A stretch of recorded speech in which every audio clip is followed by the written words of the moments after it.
Stonespine Architects, a role-player tale coming to us from Thunderworks Games. Let's get it flipped over. As a student of dungeon crafting, you must carve your own perilous labyrinth into the base of the Stonespine Mountains. Here's an example of gameplay. There's all your design team and such, your components. 10 and up, 1 to 5 players, 45 to 60 minutes. Let's see what's inside.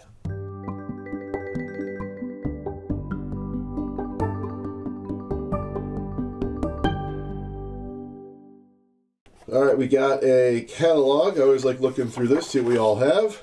Pretty sure we have this one, seeing as we're looking at it now. Metro Runner, we have this pre-ordered through the Kickstarter. Role Player Adventures, yep, we have all of that. Dawn of Ulos, we didn't really get that one. It didn't really fit our playstyle normally, although I wouldn't mind trying it out. Goblin Vaults, again, didn't get that one. Cartographers have it, Heroes have it. We have a couple of the map packs. Role Player have it, Lockup, yep. The expansion, yep. 10 Penny Parks, haven't gotten that one yet, although it's on a list of wanting to get. These are new ones, so we don't have that one.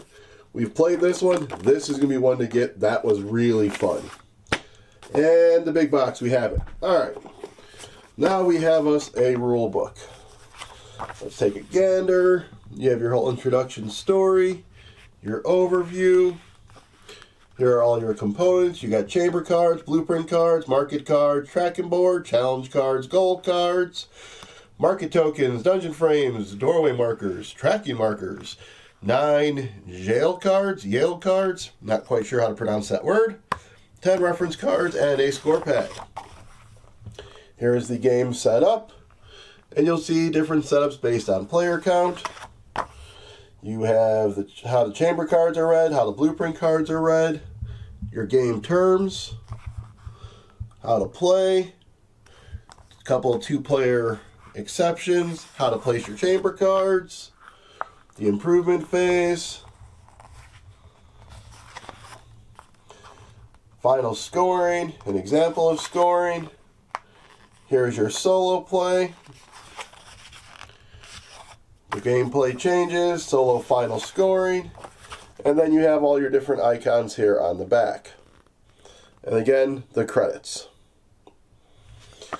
Alright, next up we have the priority board, and where you keep track of your coins, and the gold card. Here's the challenges, markets over here, game end, and then your tracking markers go here and here.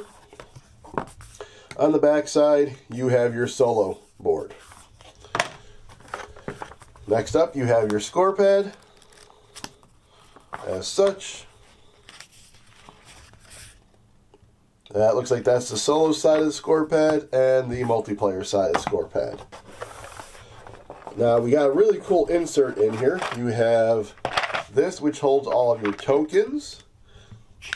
So you'll see there you have the actual icon on this side. This is the random icon.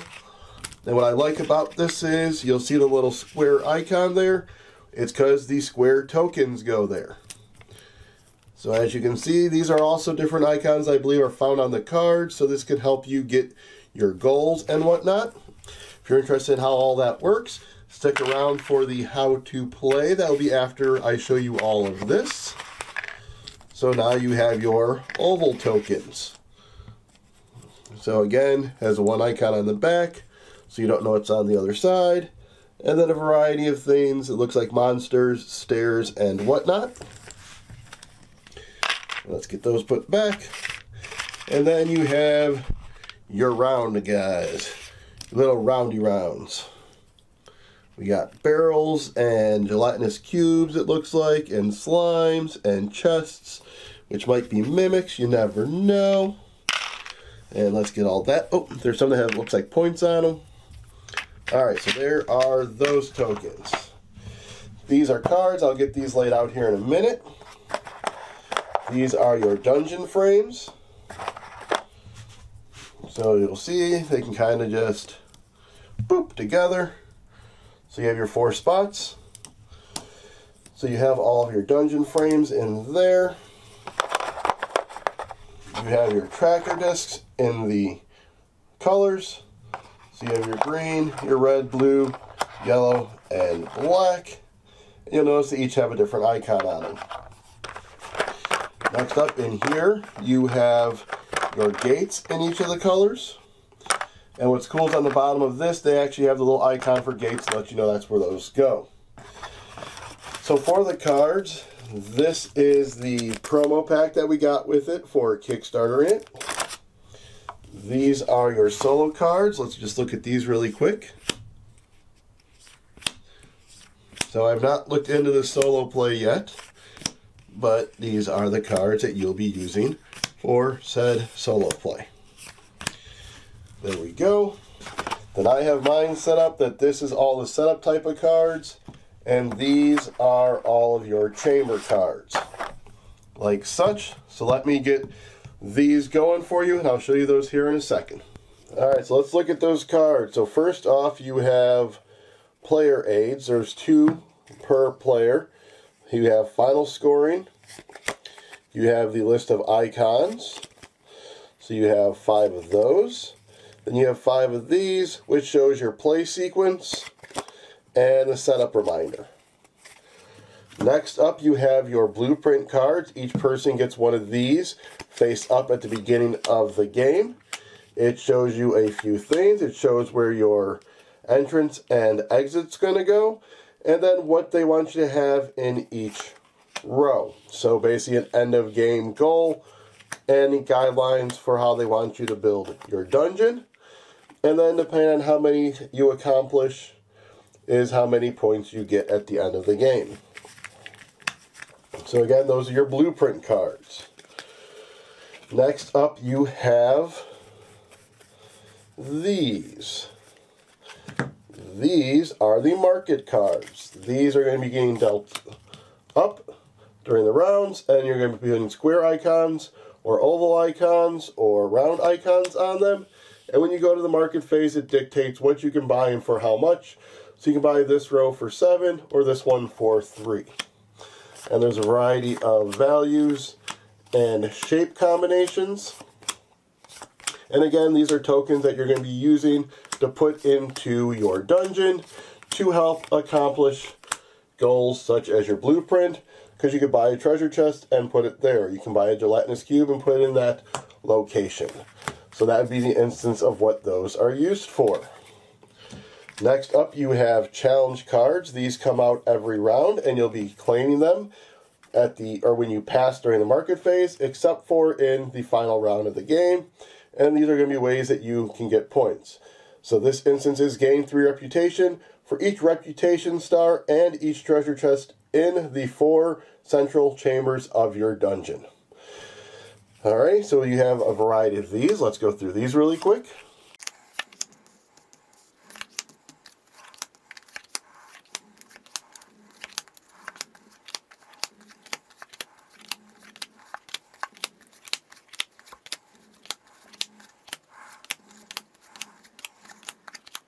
Alright, so there are your challenge cards.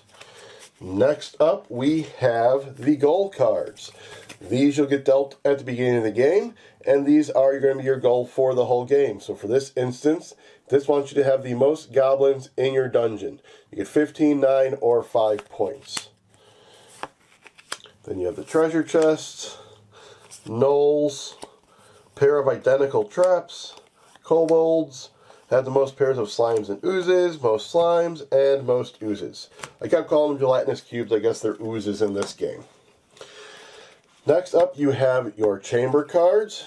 You're going to look, and there's a couple different things. There's the different terrain type that you have in here, and then you'll see they have those icons, and they have gold down here, which is how you'll get gold to spend in the market, and then the various other icons.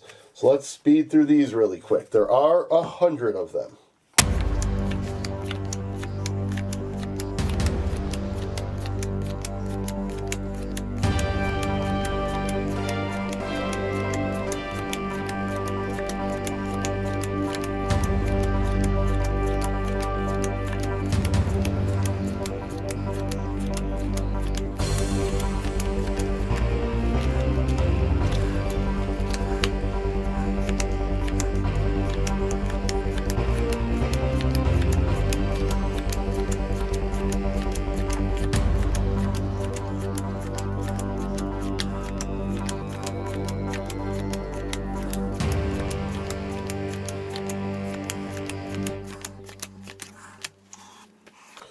Alright, so that is the chamber cards. Really quick, I kind of pointed them out, but this designates what chamber type it is. And these icons down here are for solo play. Alright, so let's go ahead and jump into a brief how to play to give you an idea of how it all works together. Alright, here we have a tight-in view of one player's board and then the main board facing them, but I am set up for a two-player game. I'll teach you the two-player version, for that is how we would be playing, that or solo, but I'm not covering that in this video. So you have your board set up. You've randomly placed people out in priority order. I put green first, so green starts with 0. This is all covered on your card for setup reminders. If you're a priority 1, you get 0, 2 to 3, 1, 4 to 5, 2. Number of challenge cards is based on players count. That's what these are over here. And number of market cards by player count over here. So you get these set up. You then put on tokens that match the shape. You'll have these off to the side face down. I haven't really removed them from here, for I'm not setting up an actual play where we're actually going to sit down, but when I do, these will all be face down in separate piles. You'll also have your market card deck off to the side because that'll be getting replenished. Same thing with your challenge deck. You have your two player aids, you have your blueprint, you have your two gates, your entrance and your exit, and I have set that up in the designated spot from my blueprint, as you see thusly. Then each player gets 5 cards. You now start with the construction phase, which happens simultaneously. You're going to look through your hand, you're going to select a card, and you're going to place it in one of your spots in your dungeon. Entrances don't have to match up. Optimally, you want them to. So looking at this one, I'll probably start with something like this, seeing as it's got so much cool stuff in it. We'll put it there. Now, normally, you would just pass this hand to the next player. However, in a two-player game, you are going to choose a card. You are going to discard it. Then you pass over to your opponent. They will be passing you 3 cards. What you're now going to do is you are now going to draw a card. Try not to disrupt your game. And now you are going to choose another one. And you are going to place it in this top row. So now I may go with this. I will discard a card, pass them to my opponent. They'll send me 2, and we'll repeat until we have 4 on top of here. After everyone's gotten their 4 on here, it is time to go to the improvement phase. In the improvement phase, you're going to look at the bottom and count the gold. So 3, 6, 10, 12. Look for any treasure chests. Do I have any? Nope. So I'll move my gold to 12. Say blue has 14. Next, you're going to visit the market. You're going to do this until everyone has passed. How visiting the market works is you see who has the most gold. They will then buy something. So say blue here at 14 wants to buy this ooze. So they buy that. They put it into one of the areas on their dungeon that doesn't already have something. It costs them 3. 1, 2, 3. Now we reevaluate again. Who has the most gold? Well, at this point, I do. So let's say I am going to buy this guy. So now I go 1, 2, 3, 4. Plop them in there. And now blue would go again. If blue is like, well, I don't really want anything, then they will choose to pass. They gain a challenge card, so they'll just say, take that one. I'm going to back up a step. Is when you got the gold, you push these down. So what happens is when you do pass, so besides getting the challenge card, you reset your gold to 0. No gold gets carried over, but then they become the next in priority line. So if we had multiple, then the next person that passed would be 2, then 3, then 4. But in this case, I'll end up being 2, and then I can buy until I choose to pass and take a challenge card.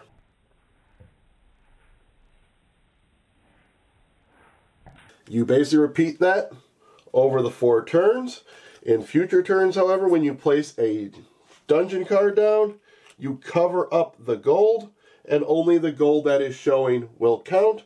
So in this instance, I replaced that 2 with another 2, but they all will be replaced. At the end of the game, you are going to score points for whoever's furthest on the priority tracker, which is shown there, you're going to get points for the challenge or the gold card. You're going to get points for your challenge cards, any points from the inside your dungeon, and then your blueprint card. You're then going to see how many corridors are attached to your entrance and your exit. 1 point for each one that's attached to your entrance, 1 point for each one attached to your exit. So if they're attached to both, in essence, they count for 2. High score wins. That is a brief how to play. There are those couple of small little rules that I may have overlooked, but that is the general basis of the game. Hope you enjoyed. Please go ahead and like, subscribe, comment, share, and ring the bell so you can be alerted when we do more videos like this, which is every week. Until next time, get out there and dungeon make.